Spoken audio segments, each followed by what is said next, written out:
Hello everyone, आप सबका स्वागत है एएमएस के ऑफिशियल यूट्यूब चैनल पर।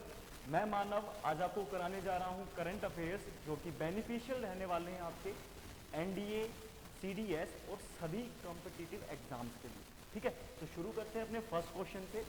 Veteran political leader Motilal Vora has passed away, he was a part of which political party.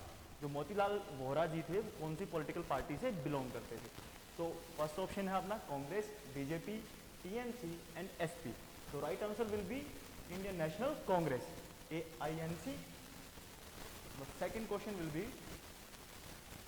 PM Narendra Modi was honored with the Legion of Merit Award by which nation's president? तो options हैं अपने पास US, Canada, UK and France. तो इसका right answer रहेगा US. जो Donald Trump साहब थे अपने प्रेसिडेंट अमेरिका के, उन्होंने नरेंद्र मोदी को लेजेंड ऑफ मेरिट अवार्ड से ऑनर किया था। US will be the right answer. Third question will B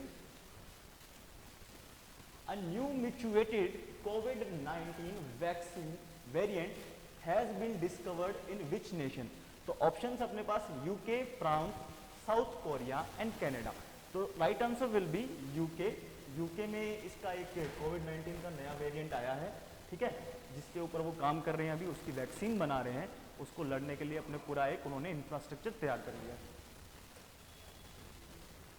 fourth question will B which nation's street food has been added to the UNESCO intangible cultural heritage of humanity? The options are Thailand, Indonesia, Singapore and Malaysia। तो एक तो पहली बात ये बताइए आप मेरे को, टेंजेबल हेरिटेज और इनटेंजेबल हेरिटेज में क्या फ़र्क होता है? टेंजेबल चीज़ें वो होती हैं जिनको हम टच कर सकते हैं, राइट? जैसे बिल्डिंग है, कोई मॉन्यूमेंट है, ये सब क्या है? टेंजेबल हेरिटेज है। जिन चीज़ों को हम टच नहीं कर सकते, सिर्फ परफॉर्म कर सकते हैं, राइट? जैसे डांस फॉर्म, म्यूजिक, कोई भी रेसिपी किसी चीज़ को बनाने की, योगा, ये सब किस में आते हैं? इंटेंजेबल में। तो intangible UNESCO cultural heritage of humanity जो दिया गया है वो सिंगापुर के स्ट्रीट फूड को दिया गया है। और आपको एक एडिशनल इसके रिगार्डिंग एक बात बताता हूँ मैं आपके, जो सिंगापुर का हॉकर कल्चर है ना, जैसे अपने यहाँ पे योगा होता है, ऐसे ही उनका हॉकर कल्चर होता है। उसको हम स्पेलिंग लिख लीजिए आप, हॉकर। जैसे अपने टाइप का योगा होता है, ऐसे ही उनका एक हॉकर होता है, उसको भी इंटेंजिबल कल्चरल हेरिटेज में जोड़ा गया है। The next question will B fifth question, which Nations government has collapsed sending the nation to its fourth election in 2 years? Options हैं United Arab Emirates, France, Iran, Israel. तो controversy में रह रहा है अभी इजराइल, ठीक है, तो इसका राइट आंसर होगा इजराइल, राइट? इजराइल की गवर्नमेंट 2 साल में 4 बार कोलैप्स हो चुकी है, जिसमें इस बार वो 5वीं बार इलेक्शन कराने जा रहे हैं, ठीक है। तो next question will B, sixth question will B Which nation's prime minister has dissolved the parliament? कौन से देश के प्रधानमंत्री ने उनकी खुद की पार्लियामेंट डिसॉल्व कर दी? ऑप्शन है नेपाल, श्रीलंका, पाकिस्तान एंड बांग्लादेश। तो इसका राइट आंसर रहेगा, कल वाले सेशन में भी हमने डिस्कस किया था कि जो अपने केपी शर्मा ओली जी हैं, उन्होंने अपनी पार्लियामेंट को डिसॉल्व करने के लिए उनकी प्रेसिडेंट जो विद्या देवी भंडारी हैं, श्रीमती विद्या देवी भंडारी हैं, उनके पास अर्जी डाली है कि हम अपनी पार्लियामेंट को डिसॉल्व कर रहे हैं, ठीक है। तो उन्होंने अपनी पार्लियामेंट को डिसॉल्व कर दिया है। तो right answer will B Nepal. Seventh question, ये अपने अराउंड 40 क्वेश्चंस होने वाले हैं और आई बेट इन क्वेश्चन से रिलेटेड आपका जो अभी 18 अप्रैल को एनडीए एग्जाम होने जा रहा है, उसमें से एक ना एक क्वेश्चन पक्का आएगा। जो कल का सेशन हुआ था और जो आज का सेशन हुआ है, they are most important for your NDA session, right? Who among the following received COVID-19 publicly on December 22 on 2020? इनमें से कौन से ऐसे शख्स हैं जिन्होंने कोविड-19 की वैक्सीन ली है? सॉरी, इसमें वैक्सीन वर्ड मिसिंग है, वैक्सीन ली है। तो उसमें से है Joe Biden, Donald Trump, Angela Merkel and Justin Trudeau. तो इसका आपका राइट आंसर रहेगा US president Joe Biden. Joe Biden साहब ऐसे हैं जिन्होंने दिसंबर 21 को कोविड वैक्सीन ली है अपनी। हॉस्पिटल था वो क्रिस्टियाना केयर हॉस्पिटल, राइट।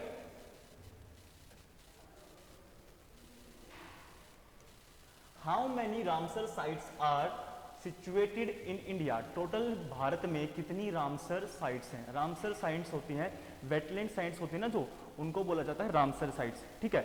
और ये है अपनी फिलहाल 42। इसमें एक नई ऐड हुई है लद्दाख की, उसका हमारे जब भी थोड़े सेकंड या फोर्थ क्वेश्चन भी है उसमें डिस्कस करते हैं अच्छे से। The ninth question is PM Narendra Modi will launch the social Endeavour for health and telemedicine. सेहत प्रोग्राम शुरू किया है, सेहत स्कीम, और ये कौन सी यूटी और स्टेट के लिए स्पेसिफिक है? तो ऑप्शन है गुजरात, यूपी, यहां पे भी गुजराती ऑप्शन डाल दिया, sorry for that, Jammu and Kashmir. The right answer will B Jammu and Kashmir. 10th question, which two planets come closest to each other on December 21, 2020? इनमें से कौन सा ऐसा प्लेनेट है, दो प्लेनेट हैं जो आपस में पास आ गए हैं अभी दिसंबर 2020 में।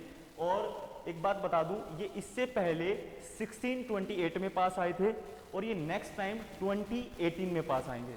तो ऑप्शन है आपके पास Mercury Venus, Mars Earth, Jupiter and Saturn, Mars and Jupiter.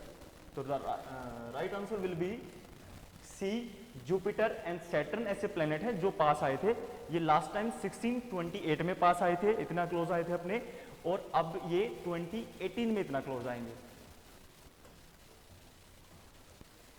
11th question, अभी मैं बता रहा था ना आपको कि एक लद्दाख से रिलेटेड क्वेश्चन आएगा आपका, है ना, कौन सी रामसर साइट वहां पे डेवलप की है। तो तेसोकार wetland has been recognized as a wetland of international importance. Where is it located? जो तेसोकार साइट है ये कहाँ पे लोकेटेड है? तो दीजिए इसका राइट आंसर, बता चुका हूँ मैं आपको, Ladakh. Ladakh will be the right answer. और एक बात बता दूं, जो तेसोकार है ये साइट दो साइड से मिलके बनी है, ठीक है। द फर्स्ट वन इज तेसो and the second one is car. इनका फुल नेम आप गूगल करके अपने नोट्स में लिखिए, that will be your homework. क्योंकि अगर आप इंटेलेक्चुअली पढ़ते हो ना चीज़ों को, ऐसे इंटरेक्ट करके गूगल वगैरह से सर्च करके, तो आपके दिमाग में रहता है। अभी बता दूंगा तो आपको थोड़ी देर में ही वॉश आउट हो जाएगा। 12th question will be which state government has launched वरासत campaign? The options are Rajasthan, UP, MP and Odisha. तो कौन सी गवर्नमेंट ऐसी है जिसने वरासत कैंपेन शुरू किया है? इसमें हमारे जितने भी लैंड रिलेटेड डिस्प्यूट थे ना, उनको सोल्व आउट करने के लिए कैंपेन शुरू किया है, और ये हमारा शुरू किया है यूपी गवर्नमेंट ने। किसने किया बच्चों? यूपी गवर्नमेंट ने। 13th question, which nation has been witnessing protests from the members of San Isidro movement? Mexico, Libya, Algeria, and this is Cuba, not Luba, it is Cuba. Cuba. तो कौन सी nation ऐसी है जो इनमें से San एजिडेरियो movement face कर रही है? ये सैन एजिडेरियो मूवमेंट किस लिए है मैं आपको बता देता हूं। It is for the artist and activist जो अपने राइट्स के बारे में बात कर रहे हैं, जो अपने फ्रीडम के बारे में बात कर रहे हैं, एक्सप्रेशंस के लिए, ठीक है। और ये हो रहा है अपना फिलहाल क्यूबा में, इसलिए मैंने क्यूबा की स्पेलिंग को थोड़ा फोकस करके आपको करेक्ट किया था। 14th question is which among the following extinct animal was spotted in Spiti Valley in India? इनमें से कौन सा ऐसा जानवर है जो हमारे इंडेंजर्ड स्पीसीज में आता था, एक्सटिंक्ट स्पीसीज में आता था, यानी जो लुप्त प्रजाति है उसमें आता था, और उसको अभी स्पीटी वैली में पाया गया है, देखा गया है? तो ऑप्शन है आपके पास Indian aurochs, northern Sumatran rhinoceros, pink headed duck, and the last one is Himalayan save. तो इसका राइट आंसर रहेगा आपका Himalayan save. D will be the right answer for that. मैं आपको अभी भी बोल रहा हूं, they are most important current affairs. बहुत मेहनत की है मैंने इनको इकट्ठा करने में, so please with attention over it.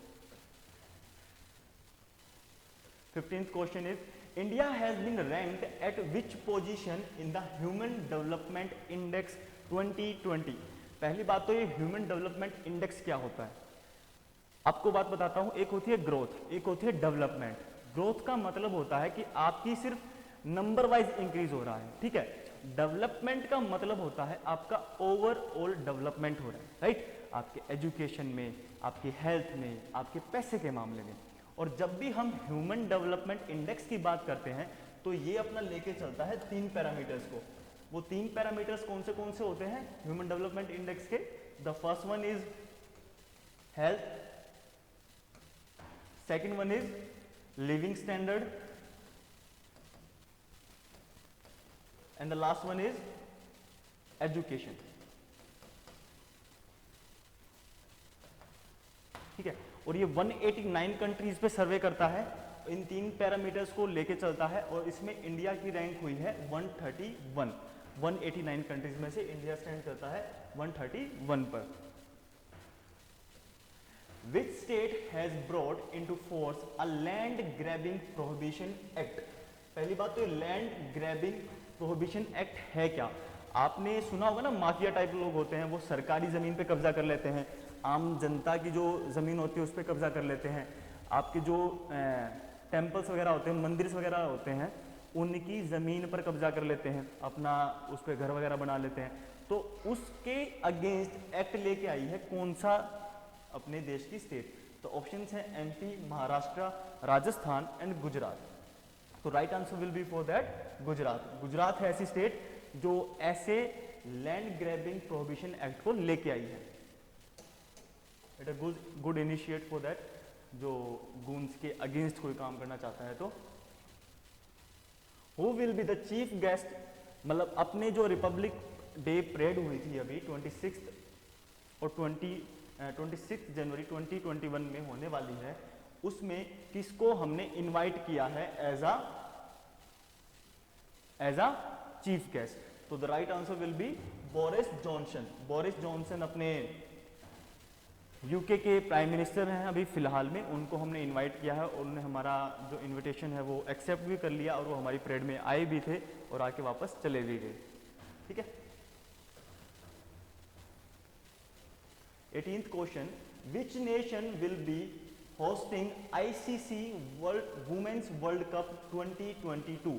इनमें से कौन सी नेशन ऐसी है जो ICC women world cup 2022 host करेगा? ऑप्शन है आपके पास Australia, England, South Africa and New Zealand. तो right answer will be for that New Zealand. New Zealand इनके वुमेन्स वर्ल्ड कप को होस्ट करने वाला है 2022 के लिए। और नेक्स्ट क्वेश्चन अपना 19th question, who won the Ramanujan prize for mathematicians for the year 2020? इनमें से कौन से ऐसे प्राणी हैं जिन्होंने मैथमेटिशियन के लिए रामानुजन अवार्ड 2020 प्राप्त किया है? जो भी मतलब कोई स्पेसिफिक काम करता है ना मैथमेटिक्स में, उसको ये अवार्ड दिया जाता है। तो ऑप्शंस आपके पास doctor Gasolina Aroja, Cedric Villani, Andrew Willis and गियर्गियो पेरहेलम। तो the right answer will be doctor Gasolina Araujo, ठीक है। ये अपनी स्टडी करती हैं अभी फिलहाल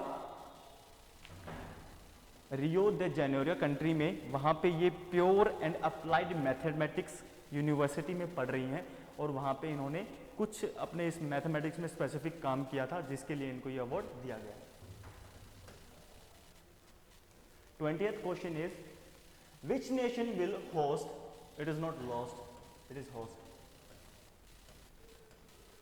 होस्ट कौन सी कंट्री ऐसी है जो G7 समिट को गुम कर चुकी है? Sorry for that. Which nation will host G7 summit in 2021? The options are France, UK, Canada and US. तो बताइए इसका क्या राइट आंसर रहेगा? G7 समिट को 2021 में कौन होस्ट करने वाला है? UK will be the right answer. जो बोरिस जॉनसन है उन्होंने इंडिया के प्राइम मिनिस्टर नरेंद्र मोदी को इनविटेशन भी भेजा है कि आइए आप G7 समिट में, और नरेंद्र मोदी जी ने उस इनविटेशन को एक्सेप्ट भी कर लिया है, राइट। आगे चलते हैं अपने नेक्स्ट क्वेश्चन पे। 21, which city has been selected as the second venue for the FIH Men's Hockey World Cup 2023? पहले बात बता देता हूं आपको, ओडिशा में होंगे ये अपने जो हॉकी टूर्नामेंट्स होंगे, और इसमें जो फर्स्ट साइट है वो तो भुवनेश्वर फाइनल हो चुकी है, जो ओडिशा की कैपिटल है भुवनेश्वर, वहां पे। अब सेकंड साइट कौन सी फाइनल हुई है वो आज का आपका क्वेश्चन है। तो options are Puri, Cuttack, Balasore and, ये इसका स्पेलिंग मिस्टेक है, सॉरी फॉर दैट, ये है Rourkela, ROURKELA, Rourkela. The right answer will be Rourkela, D। 22nd question, who has been named the social entrepreneur of the year 2020? Options are Sanjay Santra, Sandeep Patil, Ashraf Patil and none. पहली बात तो ये जो सोशल एंटरप्रेन्योर है ये होता क्या है? एंटरप्रेन्योर होता है जो भी कोई भी इनोवेटिव चीज लेके आते हैं अपने बिजनेस में, ठीक है। और सोशल एंटरप्रेन्योर वो होता है कोई ऐसी सोसाइटी बनाए या कोई ऐसा काम करे जिससे सोसाइटी में वेलफेयर के लिए कुछ इनोवेटिव काम हो, तो उसको क्या बोलते हैं? Social entrepreneur. और ये है अपने, the right answer will B Ashraf Patil. ये दो अपने वो चलाते हैं, सोशल कम्युनिटी चलाते हैं अपनी दो, उनका नाम है आपका, first one is youth leadership and the second one is Prabha. Youth leadership and Prabha, ये यूथ को आगे लेके आने के लिए अपनी संस्था चला रहे हैं अपने Ashraf Patil ji. 23rd, which dance form will make its Olympic debut in Paris Olympics in 2024? Dance form ऐसी कौन सी है इनमें से जो अपने ओलंपिक्स में इंक्लूड होने वाली है, ठीक है, जो अपना डेब्यू करने वाली है कहाँ पे? ओलंपिक्स में। Options are aerobics, break dance, folk dance and jazz. The right answer will be break dance.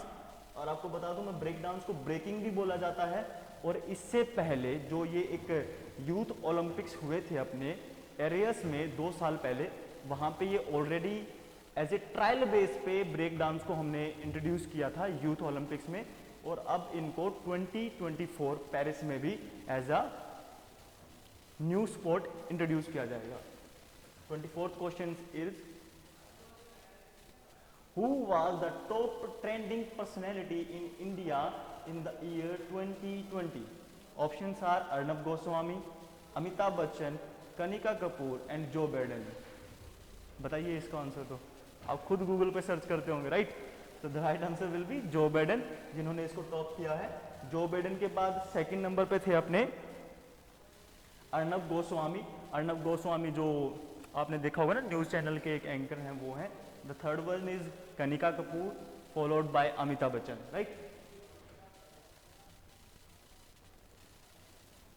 25th, who has been named Time magazine's 2020 person of the year? Options हैं आपके पास Donald Trump, Joe Biden, Narendra Modi and Justin Trudeau. इसका right answer रहेगा आपका Joe Biden.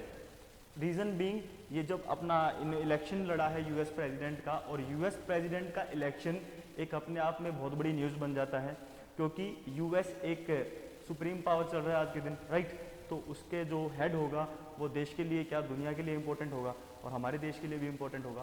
तो Joe Biden है उस times magazine को उन्होंने टॉप किया है, और उसको शेयर किया है कमला हसन के साथ, जो कमला हैरिस के साथ, जो इनकी वाइस प्रेसिडेंट है, right. 26th question is, who won the Rabindranath Tagore literary prize 2020?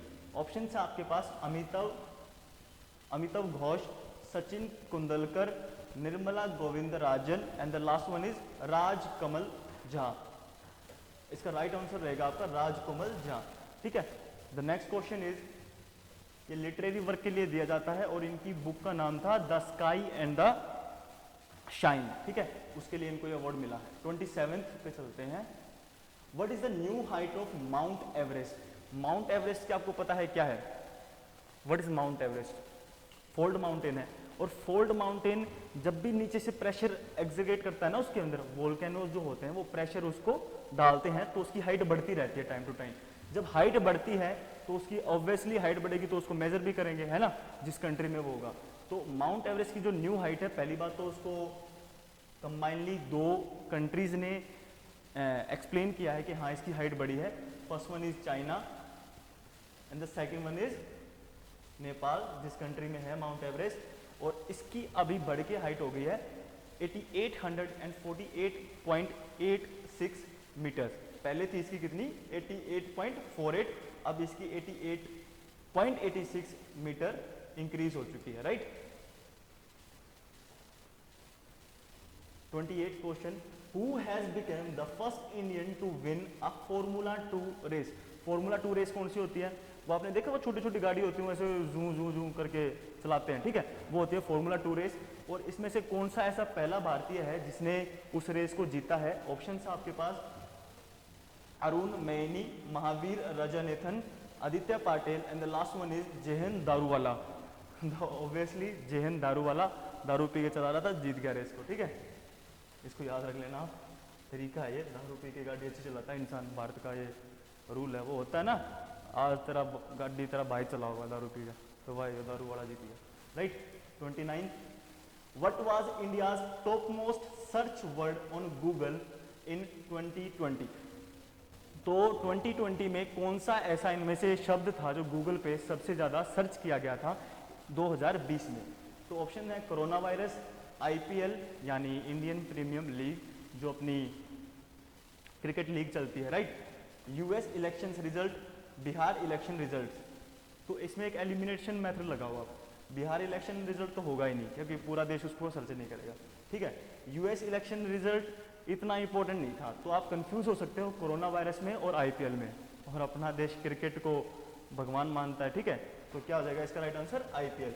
IPL ने कोरोना वायरस को भी पीछे छोड़ दिया, और सबसे ज्यादा सर्च करने वाला जो वर्ड था गूगल पे वो था आईपीएल। 30th क्वेश्चन पे चलते हैं, Who has been appointed as the first CEO of WHO Foundation? जो अपने इंडियन ओरिजिन के थे, वो कौन से ऐसे प्राणी थे जिनको WHO का CEO चुना गया है? तो ऑप्शन है आपके पास, रणदीप गुलेरिया, बलराम भार्गव, हर्षवर्धन एंड अनिल सैनी। तो the right answer will B Anil Saini, जिनको CEO चुना गया है। और नेक्स्ट क्वेश्चन पे चलते हैं अपना 31st पे। India has ranked eight which position on the climate change performance index 2021? Climate change performance index का मतलब है कि जो क्लाइमेट चेंज हो रहे हैं अपने नेचुरली या आर्टिफिशियली, जो उसको हम नेगेटिव इफेक्ट डाल रहे हैं अपने क्लाइमेट पे, उसको कवर अप कितना करते हैं हम, ठीक है। तो ऑप्शन है अपने पास 6, 9, 10 एंड 12। आप कंफ्यूज हो सकते हो 9th और 10th के लिए। 9th अपना 2019 की पोजीशन थी, अब है हमारी 10th पोजीशन, हम एक पोजीशन नीचे चले गए हैं अपने, ठीक है। 32वें क्वेश्चन पे चलते हैं अपने, which nation has successfully activated its artificial sun? यहाँ पे सन लिख लीजिए, सन लिखना भूल गए हमारे टाइपिस्ट साहब, सन, ठीक है। कौन सी ऐसी कंट्री है इनमें से जो अपना खुद का एक आर्टिफिशियल सन बना लिया है? तो जापान, रशिया, यूएस, चाइना। समझ ही गए होगे आपके, ऐसे इनोवेटिव काम अपना चाइना ही कर रहा है आजकल, ठीक है। उनकी जो उन्होंने एक पैटर्न चलाया था, एक चीज इंट्रोड्यूस की थी, उसको बोला गया था उन्होंने सन, पर वो एग्जैक्टली सन नहीं था, उसका नाम जो था मैं आपको बता दे रहा हूँ, HL2M कोकामैका रिएक्टर। इनके नाम ऐसे ही मिलते हैं, सॉरी, HL2M कोका रिएक्टर, ठीक है। इसको इन्होंने जब रिएक्टर को यूज किया तो उससे इतनी एनर्जी प्रोड्यूस हुई कि उसको, इतनी एनर्जी और इतनी हीट प्रोड्यूस हुई कि उसको इन्होंने आर्टिफिशियल सन का नाम दे दिया। 33rd क्वेश्चन पे चलते हैं अपना, 33वें क्वेश्चन पे आ चुके हैं। विच nation will host the world economic forum 2021? हमारे टाइपिस्ट साहब का कुछ गुम हुआ है शायद, है ना, हर बार होस्ट को लोस्ट लिख देते हैं, ठीक है। तो ऑप्शंस आपके पास Indonesia, South Korea, Singapore and India. तो इसका राइट आंसर रहेगा आपका सिंगापुर। सिंगापुर से पहले ये स्विट्जरलैंड में होती थी, वहां पे कोरोना वायरस के केस ज्यादा होने के कारण इसको शिफ्ट कर दिया गया है, कहां पे, सिंगापुर में। 34th क्वेश्चन पे चलते हैं। Which nation has become the fourth Arab nation to normalize relations with Israel this year? आपको पता होगा कि इजराइल के रिलेशन पूरी all over international, economically, socially और पॉलिटिकली खराब हो रखे थे, ठीक है। सामाजिक, राजनीतिक और आर्थिक तौर पे जो इजराइल देश था, इसके संबंध पूरे अंतरराष्ट्रीय तो स्तर पे खराब हो रखे थे, ठीक है। तो इनको दोबारा से नॉर्मलाइज किया जा रहा है। और कौन सी ऐसी चौथी अरब की नेशन है जिसने अपने रिलेशन को इसके साथ ठीक कर लिया है? तो the right answer will B Morocco. इसको ठीक कर लीजिए, ये भी स्पेलिंग गलत है, मोरक्को है इसकी स्पेलिंग, मोरक्को। इससे पहले, मोरक्को से पहले आपको बता देता हूं मैं, 3 यूएई, बहरीन और सूडान जो है अपने रिलेशन इनके साथ ठीक कर चुकी है। और अरब नेशन से पहले भी जो इंटरनेशनली इनको सपोर्ट करता है वो United states of America support करता है इनके सबके साथ रिलेशन ठीक कराने के लिए। और जॉर्डन और इजिप्ट के साथ इनके रिलेशन पहले ठीक हो चुके हैं। 35th पे चल रहे हैं। 35th क्वेश्चन अपना है, which court recently ruled that the right to marry a person of choice of religion caste is a fundamental right? कौन से कोर्ट ने ये बोला है कि अपनी पसंद की शादी करने का, अपनी इच्छा का वर या वधू चुनने का हमारा मौलिक अधिकार है? ऑप्शन आपके पास Allahabad court, Karnataka high court, Delhi high court and Madras high court. तो आंसर रहेगा इसका Karnataka high court. Karnataka high court ने बोला है कि अपनी इच्छा की शादी करना ये हमारा फंडामेंटल राइट है, ये हमारे संविधान में लिखा हुआ है, कॉन्स्टिट्यूशन ऑफ इंडिया में लिखा हुआ है, ठीक है। और आपसे क्वेश्चन पूछूं, कौन से आर्टिकल में है ये? फंडामेंटल राइट्स में पर्सनल, अपनी खुद की शादी करने का अधिकार हमारा आर्टिकल 21 में है। Right to life and personal liberty को जब पढ़ोगे ना तो उसके अंदर आता है अपनी इच्छा का वर या वधू चुनना, राइट। 36 पे चलते हैं। What is the projected real GDP growth for 2021? अपने देश की जो आरबीआई ने प्रोजेक्टेड जीडीपी ग्रोथ बताई है वो बताई है -7.5% जीडीपी, राइट। 37 मॉनेटरी पॉलिसी में डिस्कस होती हैं ये सब चीजें, ठीक है। Which nation has pledged to make its public sector carbon neutral by 2025? Options हैं Canada, Australia, New Zealand and France. आपको बता देता हूं, ये न्यूजीलैंड ने ही अनाउंस किया है कि हम अपने पब्लिक सेक्टर को कार्बन फ्री कर देंगे ड्यू टू ओवर ग्लोबलाइजेशन। वहाँ का टेम्परेचर काफ़ी इंक्रीज हो चुका है, इसलिए उन्होंने ये पॉलिसी बनाई है। उन्होंने बोला है कि 2010 से लेकर 2023 तक हम अपने 45% तक कार्बन फ्री कर चुके होंगे पूरे देश को, और 2025 तक पब्लिक सेक्टर को बिल्कुल कार्बन फ्री कर चुके होंगे, और 2050 तक पूरे देश को कार्बन फ्री कर चुके होंगे, right. The right answer will be न्यूजीलैंड। 38 पे चलते हैं, that will be our last question. Who has been named as the new FICC president for the year 2020 to 2021? Options आपके Subhash Chandra, K Madhurayan, Shashi V Vempati and the last one is Uday Shankar. It is Uday Shankar, Uday Shankar. तो इसका right answer रहेगा उदय शंकर, ठीक है, जिनको 2021 के लिए federation of Indian chambers of commerce and industry चुना गया है। इन्होंने रिप्लेस किया है श्रीमती संगीता रेड्डी जी को, ठीक है। इनसे पहले कौन थे? संगीता रेड्डी जी थी, संगीता रेड्डी। अब कौन बन गए हैं अपने? उदय शंकर। इन्होंने 1 जनवरी 2021 से इस पद को ग्रहण कर लिया है। और आज के लिए इतना ही। Thank you for being in class for this 33 और 30 मिनट्स। आपका सबका धन्यवाद। AMS के यूट्यूब चैनल को सब्सक्राइब कीजिए, लाइक कीजिए और कमेंट कीजिए। Thank you.